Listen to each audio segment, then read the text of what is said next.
Hey, what's going on everybody? This is Alex, the Comic Quarter. Right now I'm going to be talking about what shaped my collecting, as well as when I was younger, what Grail was out there that I was searching for. And this is for Hazeldan's 100 sub contest. Here we go!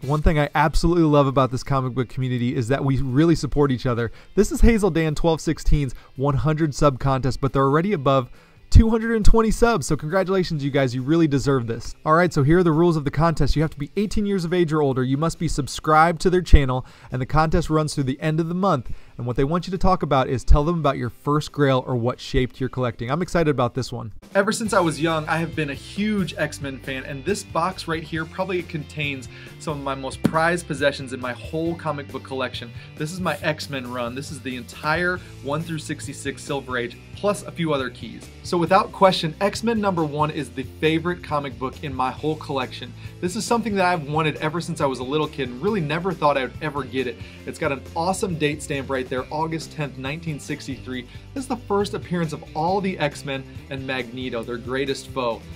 It doesn't get much better than this, and this is something that I'll always cherish in my collection. If I had to get rid of my entire collection, this is the book that I would keep. Another book that I'll highlight is this X-Men #3. This is a really clean copy of this book.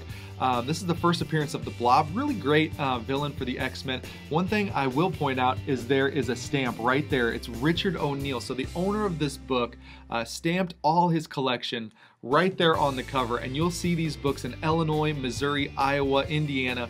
And it's really cool to see pieces of his collection just scattered all throughout the place. This X-Men #9 I'm showing for the Doom. This is the Avengers versus the X-Men, probably the first crossover for those two teams in comic books. And the Doom's been talking about this with the X-Men being rolled into the cinematic universe for Marvel. It's kind of exciting that this is probably that first meeting of those two teams. This X-Men #12 is the first appearance of Juggernaut and the origin of Professor X.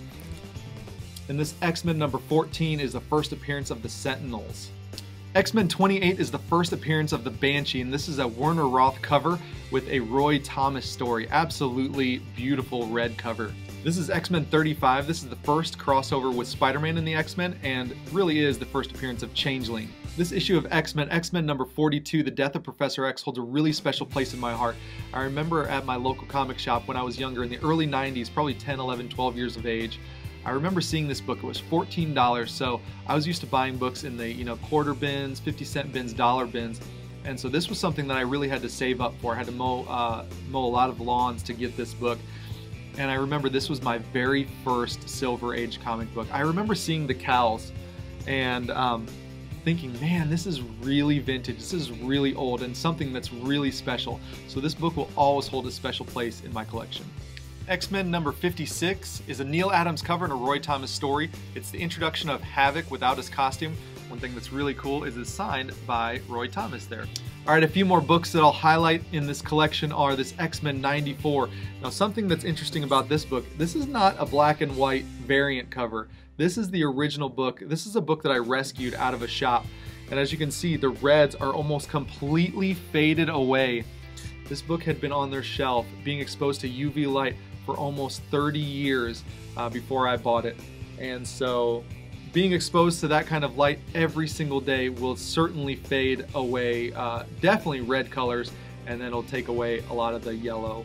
So as you can see here, this is usually yellow, this is usually red, all completely gone because of that UV light. Another book that I absolutely love, and I threw in this box of X-Men because it really is relevant to X-Men, is this Hulk 181. This is the first appearance of Wolverine. It's got a little bit of a corner crease there, no big deal. I absolutely love this book. This is the first and only ever copy that I've ever owned of Hulk 181, the first appearance of Wolverine. Definitely a treasure in my collection. And the last book I'll highlight in my complete Grail collection, the X-Men run from 1 to 66, all the Silver Age, as well as a few of these other keys, is Giant Size X-Men #1. The first appearance of Colossus, Nightcrawler, Storm, second appearance of Wolverine. Absolutely cherish this book. This is a huge Grail for myself, and a huge Grail for a lot of collectors. really love this Giant Size X-Men #1. I really hope you guys enjoyed that tour through my X-Men collection. Really is my ultimate grail, the Silver Age X-Men, and some of those other keys as well.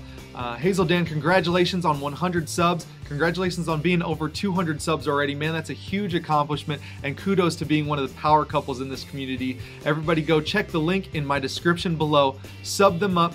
Once again, if you're not subbed to this channel, please feel free to sub this channel up. Hit that bell if you're not, to be notified when I upload future videos. Thanks for watching, you guys, and take care. I'll talk to you on the next video. See ya. Bye.